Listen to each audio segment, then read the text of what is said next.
Hello, this is Domino99 from therealsocom.com. I'm the graphics designer and the guy behind the PlayStation free teams.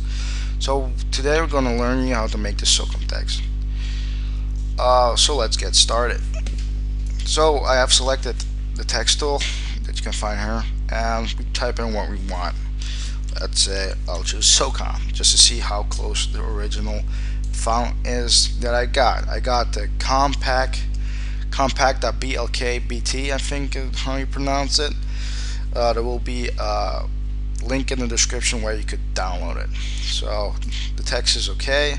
So now we're going to give it an effect. We're going to give it the black, bluish, greenish effect. So we double click on the SOCOM text layer and we go to gradient overlay. Right, can you see that the effect is what we want, but the colors aren't right. So we double click on the gradient. In this box we can change the gradient effect and colors. So what we do is we select the white box because that's the white color we want to change, and we select with this icon the color of the SOCOM logo that we're using for reference. So we press OK, OK, and OK. So now we're going to create the outlining of the text by making a new layer, and then we press Control click on the SOCOM text layer. It will select the surrounding of the text. By now what we are now going to do is we select the paint bucket tool and select black, and we fill it with black. So now the new layer knows how the text looks like. Now we're going to deselect with this tool and click on the canvas, and now we're going to add the effect of the outlining. So we double click it. So we're going to add a yellow stroke. So we click on stroke. As you can see, it made black outlining, but we want a yellow outlining. So we click on the yellow, on the black, sorry, and we use the reference pix color yellow. I think it should be a little bit yellow. Hold on. No, that's more brownish. Well, I think that's good, and we press OK. As you can see, it's not really close to the outlining of the SOCOM logo, because as the spacing of the S, you see that there's so much more blackness between it. So we need to make the outlining a little thinner or more closer to the text. So what we do is we put it inside, and as you can see, it looks a little bit better, but I don't like it because it gives weird round shapes and it looks much smaller than the original text. So we put it on center. Center. Now we got center. So now it looks closer to the original text. Also, what I do is make the pixel to make the outlining, the size a little thicker, because in the end I think the text looks thicker. So that's okay. We're done with that. No, we're not. So what we do is we go to the blending options default. So now we go to the advanced blending. Now put the advanced blending to 0%.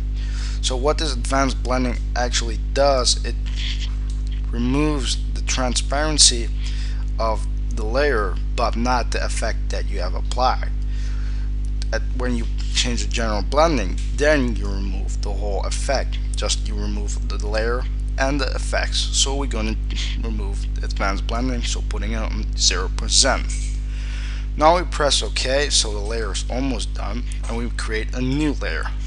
Now we press shift click on the layer, the black layer, and with the new layer, and press Ctrl A.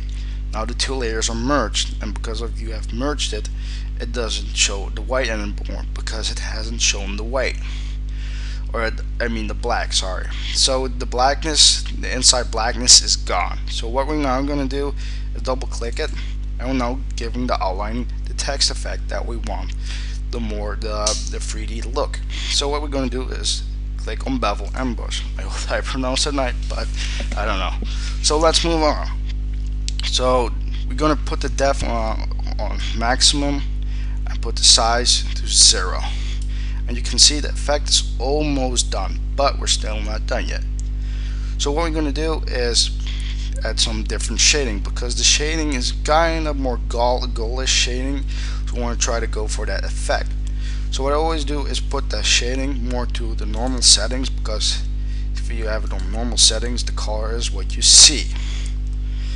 And I always do that because that's what I just said, makes it more easier if you got the colors that you selected.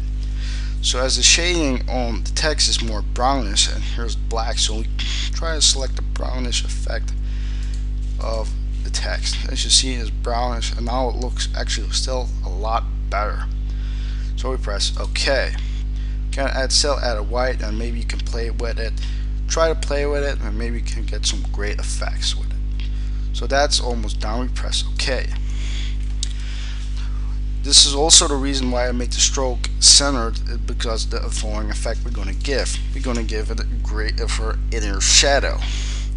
The inner shadow, as you can see here, but we got a very softness, and we don't want that. So what do we do is put the size on 0. It gives a very sharp, not what we want, but just gives us the good view of where the lining is. So now we play with the distance to our liking. I would say 7, and that's pretty close to original. And now we can play with the size, and the size is actually the softness, and I would put it like on 3. Now 3 is too much, so we're gonna put it on 2, and I think we're very close. Now we press OK.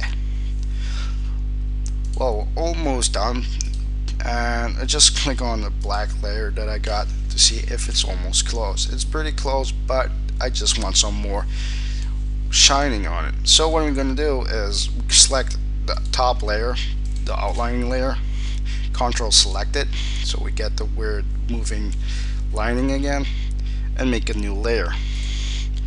Then we select white, and even if you have it on white, there's a very easy key. Just press X and it changes to white. It just flips the colors between, and very easy and very technique.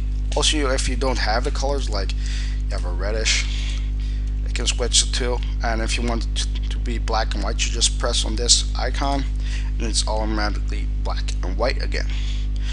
So I press X, and now I'm going to use the paint bucket tool again and press, and now we got a white outlining.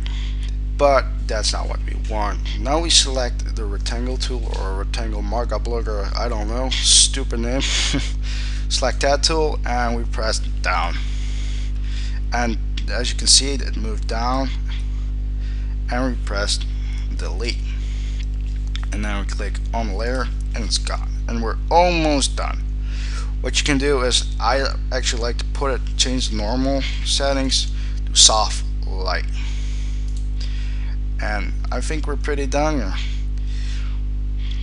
If you like this tutorial, please give feedback or ask questions. If you want to see more tutorials related to SOCOM, please let me know what you would like to see or learn, what is SOCOM based, and I'll try to do it. This was Domino99 from The Real SOCOM. See you later.